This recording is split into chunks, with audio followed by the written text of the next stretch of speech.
Good afternoon. I'm Irene Buck, and I'm here because of Westport Community Television. We're going to continue conversations that we've been having with people in the community. We're going to focus on some of the issues that are really important to our town and do a series of individual citizens talking about your town, the town you live in, the town you love. And today, to start it off, Bob Daylor is here with me. He's a very active member of our community, and I'm asked him to come and talk a little about his perspective, his take on why Westport's important to him, and also some of the underlying facts around the override that will be on our town agenda this March and April for both a vote and a big discussion. Welcome. Thank you. So, what brought you to Westport? My wife and I bought a home in Westport in 2017, and we have had long, strong affinities to the South Coast and vacationed here for a number of years. And I have family ties. My father was brought up on the east side of Providence, and my mother was born in Acushnet, and most of my cousins, the ones that are left, are all in Dartmouth, New Bedford, Fairhaven, Mattapoisett area. So we had long ties. And what really brought us here was when we moved from Milton and had a nice home there and had raised 5 children. And they were all off on their own, and decided that we were going to move to a smaller home. We bought such a smaller home, an old 100-year-old farmhouse on Drift Road. And our really desire was to move someplace close enough to the doctors and medical care in Boston, but someplace where it was mild, the beaches are beautiful. We both like the ocean and grew up sailing and around boats. And so we looked around and narrowed it down to the south part of Dartmouth and Westport, and we looked at Little Compton. But for a lot of reasons, Westport really was the best of those choices. Yeah. But I made a choice. My husband and I made a choice, and there was no sidewalks, so that was a real disadvantage to me. City roots, but all the other things you've talked about were really high, and I think those of us that have made a choice to live here have a very special place for the city. But Jen, you got very involved in the community. Is yes, that because you had nothing to do with your time? No, I'm my next birthday. My birthday is on May 4th, and I will turn 85. And I won't give you my wife's age, but she's past retirement age as well. And I'm still working. I'm an engineer and have a single large client who wants me to continue consulting with them, and I do. For it grows a little more than I want, but it's supposed to be sort of 20, 30 hours a week. But I've always contributed to the places where I lived. I've held public office in my local communities as planning board members before, and I've served on a number of state commissions. So I've always, in addition to my professional life, has always committed to my civic life, and I think it's an obligation of people that have had the good luck to have education and fortunes, and fortunate to have an upbringing that where we were taught to contribute. My parents always believed that and did that, and I've done it. So I actually wasn't planning to run for office, I talked to the Westport Watershed Alliance about perhaps serving, because of my engineering and science background, of working on one of their committees. And two now colleagues of mine, David Cole and Jim Whiten, were on these committees in the Watershed Alliance, and they said, never mind the Watershed Alliance, we have a vacancy on the planning board. And so I'm just a girl who can't say no. So I agreed to fill out an unfinished term to run again for the remainder of that term, and then at least one term to run for the full 5 years. I am in the last of those early commitments I made. And I've been active in the Climate Resilience Committee, and the committees in which I can sort of contribute my experience. So the town is very lucky. It's really operated, I think, at least 2/3 by volunteers who make deep commitments of time and expertise. The town is really benefited by a very fine Board of Selectmen, a very good Board of Health, a very good planning board. I mean, I don't say that because of my membership, but the members of the planning board are really extraordinary. Yeah. Well, we heard one of the candidate running for the only candidate running for the open seat on planning board, how hard his team members work, and I think that's true, because planning is a very complicated committee to serve on. You have to follow what has been established and yet look ahead to what needs to be done all at the same time, and that takes a lot of homework. And one of the things that distinguish us from some of the normal planning boards, I would say, is most normal planning boards are sort of wrapped up in their administrative duties. That is, the zoning-related issues and subdivision-related issues. So they're really captured by that flood of work that flows into the town. That gives people permission.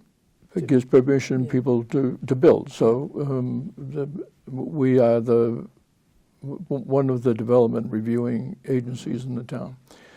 So that flood of work can keep you busy, but we've also been working on planning and looking at the town's vulnerability from a climate change standpoint. We've been looking at the fact that the town doesn't have any water or wastewater infrastructure, looking at building a water and wastewater system for the more densely populated Northwestport area. We've been looking at water supply issues that are problems in the harbor area. So, a very broad range of activities, but we do look forward. We have a current master plan that was done in 2016. We've done a mid-course sort of correction on that in 2021. Are we doing the things that we said we were going to do for the town in 2016? So that sort of look. The town is very active, and we've been finally successful in getting both a town planner and an assistant town planner. And so we now have a capable staff to assist us in doing that. Tell me, if there wasn't paid professional staff and all this volunteer expertise, what might happen? The town absolutely positively couldn't function if it wasn't for its volunteers. I mean, what does that mean, couldn't function? Because I think independent Yankee people think they can survive no matter what. Then we could go back to the early 18th century, in which you had bottle dumps. You threw your refuse on the side of your farm. You get together with your neighbors and you buried your dead, and that's how the People functions of wouldn't life. know how to do that. And they had family. You could go around this town. You'll see little family cemeteries and stuff. And I like to think that we have progressed at a point where we couldn't do that. But for certain, if for instance the planning board, if people wouldn't run for the planning board and do that, then the town would be essentially in default of a lot of obligations. It couldn't, if someone came in with a subdivision and there was no one to process the subdivision, then the town would just be faced with endless lawsuits of you're totally in default of your obligations. While we are volunteers, it's not a hobby. No. We actually take oath of office to follow the laws of our own rules and regulations and the laws of the Commonwealth, and to meet the duties. And the Board of Health does the same thing, and the Board of Selectmen do the same thing. So those of us who have administrative roles as volunteers, it's really a job. It's an unpaid job, but it's really a job. Yeah, and it's and the town has to do it. Yeah. The town cannot say, well, I don't care what the laws of the Commonwealth are. We're not going to follow them. Because as a town, we depend on the state to support us financially and in other ways, and those become penalties if we're not responsive. But I think change requires understanding what, if you don't pay attention, could happen, like wells going bad and rivers going bad. And we have all of those things. Right? and if the attraction is and I guess the driving force in us in my wife and I moving here was really, there's something beneficial. I mean, truly, I believe, truly beneficial about as you get towards the end of your life,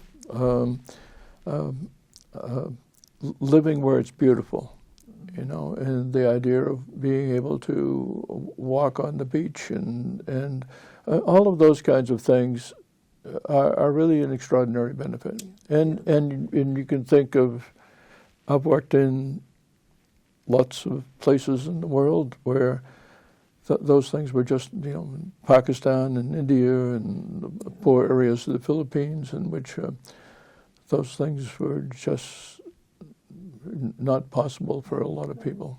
Well, just to be able to see the stars at night, because I, like you, have lived long enough that I remember seeing the stars in the sky at night, and then all of a sudden you move to a city and that doesn't happen. And Yes. The moon lights up the world. So just the natural beauty of living Westport, I think, is a very high recommendation. Yep. But feeling a sense of commitment to the community isn't something that everyone feels. And understanding why so many people are willing to give their expertise and their time, I think, is something we need to talk about more. But the planning and the select board, the various committees that have taken leadership in our town, have been realizing that we as a community have not funded properly those places that need funding. And so we're looking toward increasing revenue for our town. Now, the word is override, and people seem to know what that means. But let's talk about what an override is. In our state, the legislature decided a few years ago that we could cap it. And people have found that that's not true. It's like trying to tell a child to stop growing when their shoes are too tight. We need to really look at an override. But talk a little bit about what you've learned about the override process. Sure. Well, I support the override. And what the override does is the override resets our tax base. The holy grail here has been low taxes, and while we were sort of presently surprised. We didn't really pay much attention to what the tax rate was, and we knew, of course, and what the taxes have been paid on the house that we bought. But it wasn't a motivating force for us to coming here. It was the beauty, the ability to be close to our children, to live someplace where it was beautiful, have access to the water, and to still be close enough to physicians and everything in Boston. So it was that combination that drove us here. 351 cities and towns in Massachusetts, so they all get to figure out their own rules of the game, Right. including taxes. And So- where the so- state comes in is they say, but you can't increase them, and that's where it becomes So difficult. the Prop 2.5 is a real trap. It isn't, so what Prop 2.5 means is that no town can have a tax rate that is more than $25 per $1,000 of assessed value. Now, there's nobody near $25. We're at $8.16, so we're way. Got some room. We are at the very sort of bottom quartile of what our tax rate is. Well, that's not the bad news of all that story. The bad news of all that story, the state also says you cannot increase the total tax levy in any single year by more than 2.5%. In a world in which costs are rising at 5 or 6, 7%, the inability to tax ourselves is a crisis. And I mean that sincerely as a crisis, and it's a crisis that we absolutely need to correct. Some like to pay for what they're buying, and some don't even want to buy anything. Yeah, we have there's the liberal, the conservative voices. There's in this town the North versus the South, and newcomers versus old timers, and all of those kinds of issues, which all distract from the real conversation about we are truly all in this together. It's our town. Right. It's really our town. Yeah. And the reason we need to have an override is it allows us, because we're not allowed to, under the law, to reset our tax rate that would increase the levy more than 2.5%. In order to, so we've been digging a hole for ourselves for years and years and years and years. Tightening your belt, some people would call it. We've been tightening and tightening our belt. Yeah, and 10 years ago, today the highway department is half the size the highway department was 10 years ago. And people could say, well, so what? And their equipment is old and they can't fix it and they can't get replacement parts. And people would say, well, it's okay, I don't need the highway department. Well, you actually do need the highway department. And not only do you need the highway department, the state says you've got to, and the EPA says there's a stormwater management program and the town has to comply with the stormwater management program, and it has to comply with the stormwater management of its public facilities. So, well, who is it that is going to clean these catch basins? Who is it that's going to dig the roadside ditches? Who is it that's going to, when the town is obligated under the law to comply with increasing mandates, who is it that's going to do that if the highway department goes away? The river gets protected by sewers in the north. They will pay as well, but also the people who don't get the sewers pay. The same is true in the schools. I'm not. My children are all grown and college graduates, and even I have grandchildren who are about to be college graduates or are in college. So my kids are never going to go to Westport High School. I voted for this high school, and I support the override so we can put money in. So why should why should I care? And why should I pay for somebody else's kids to go to this high school? And it goes back to the idea of it is really our town. Mm-hmm. And having a good school system says something about our town. And it actually adds value. Well, the people who need the town services, well, who are they? Well, older people that need the support of the Council on Aging, people who need the food pantry, people who public health nurse, the public health nurse, the young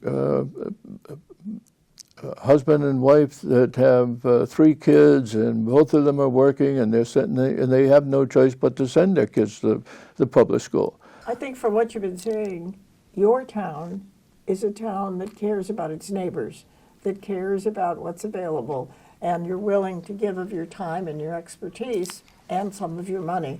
And we're not talking about all of your money, we're talking about a taxable amount that can be measured.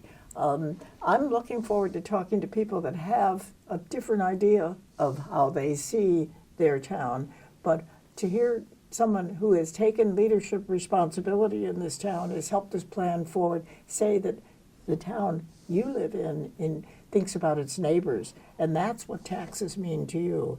As tax tends to have a long history of being a thing people just hate on principle, whether or not they think about it. And what you've, I think, explained to us is this money goes to make a difference in people's lives, certainly in the school, certainly in government. And without the volunteer support that you and many, many, many, I mean, there's so many volunteers in this town that are looking to keep it healthy, we wouldn't be anywhere near where we are right now. I really appreciate the chance to hear you talk about override in very real terms. And I hope that others will come forth and contact John Resendiz at Community TV, contact me, and let's have more conversations about what your town looks like to you, what you want it to feel like. Because the conversations that we're going to be having both in the election booth and at town meeting are about your town and how we'll all live in it and move forward into the future. Right now, nobody quite has an answer to that, except Bob, and he told us what the answer is. So it's time. It's time for an answer. No, it's one of many.